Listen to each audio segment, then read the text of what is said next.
dinas UPTD PPA yang tentunya dia memiliki 6 fungsi layanan, mulai dari fungsi layanan pengaduan, kemudian ada penjangkauan kasus, kemudian ada pengelolaan kasus, kemudian ada layanan penampungan sementara, kemudian ada fungsi kelima adalah layanan mediasi untuk kasus-kasus tertentu, yang kasus-kasus yang ringan, bukan kasus kekerasan seksual ya.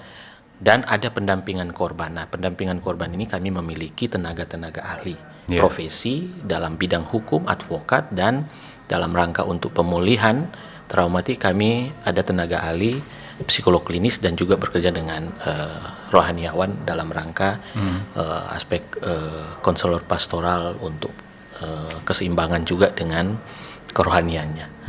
Nah, itu 6 layanan yang ada di UPTD PPA.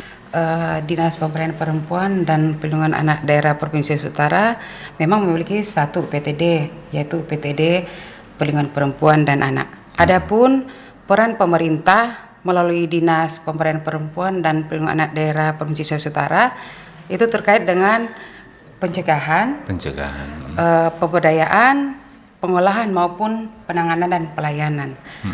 Terkait dengan tugas pokok dan fungsi dari bidang pemenuhan hak anak, yaitu kami melakukan tugas pokok terkait pencegahan. Pencegahan baik itu melalui program pemenuhan hak anak maupun program perlindungan khusus anak dengan berbagai macam kegiatan maupun subkegiatan yang ada di dalamnya.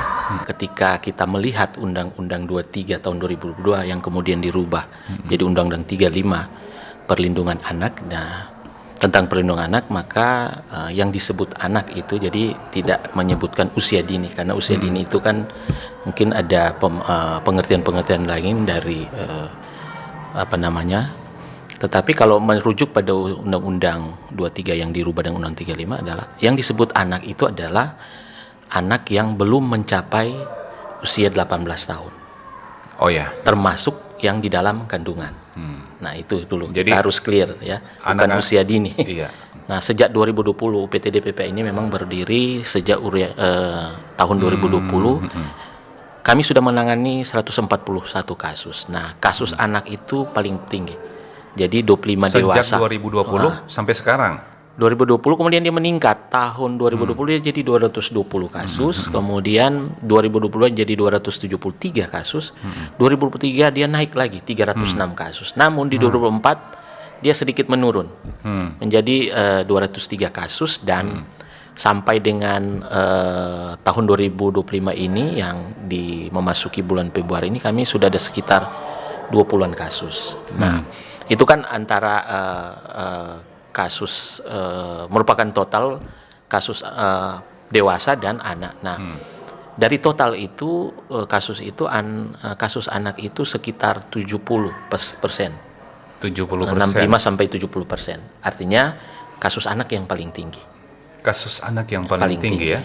Kekerasan ya. Kekerasan fisik, psikis, kekerasan seksual, dan ada kekerasan dalam rumah tangga, khususnya untuk penelantaran dan perebutan hak asuh anak. Kalau kekerasan di dunia digital gimana? Itu masuk kategori? Itu masuk.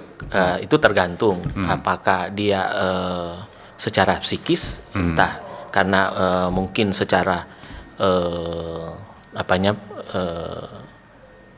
pribadi atau kemudian foto pribadi, kemudian dia menjadi satu bahan bulian dari teman-teman, itu masuk pada kekerasan psikis. Itu bisa jadi.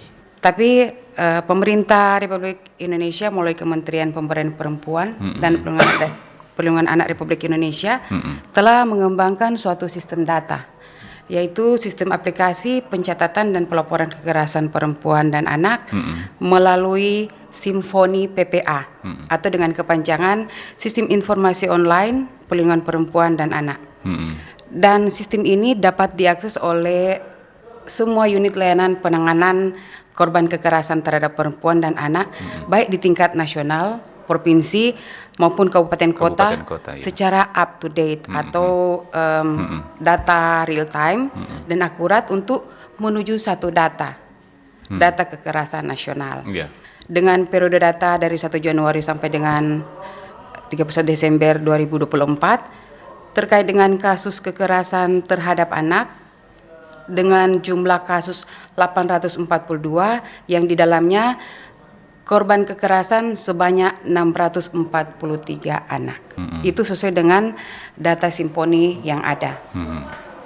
Dan data Simponi ini jumlah tersebut bukan hanya data dari provinsi sendiri, tapi itu ada juga data dari 15 kabupaten kota se-Sulawesi Utara. Berbicara anak, semua anak adalah anak kita. Jadi artinya itu semua, kita semua bertanggung jawab. Kemudian jika terjadi kekerasan terhadap anak, jangan ragu untuk melaporkan. Sudah ada kanal pengaduan. Terima kasih. Mari kita bersama-sama untuk memenuhi hak-hak anak dan melindungi anak-anak yang ada di sekitar kita.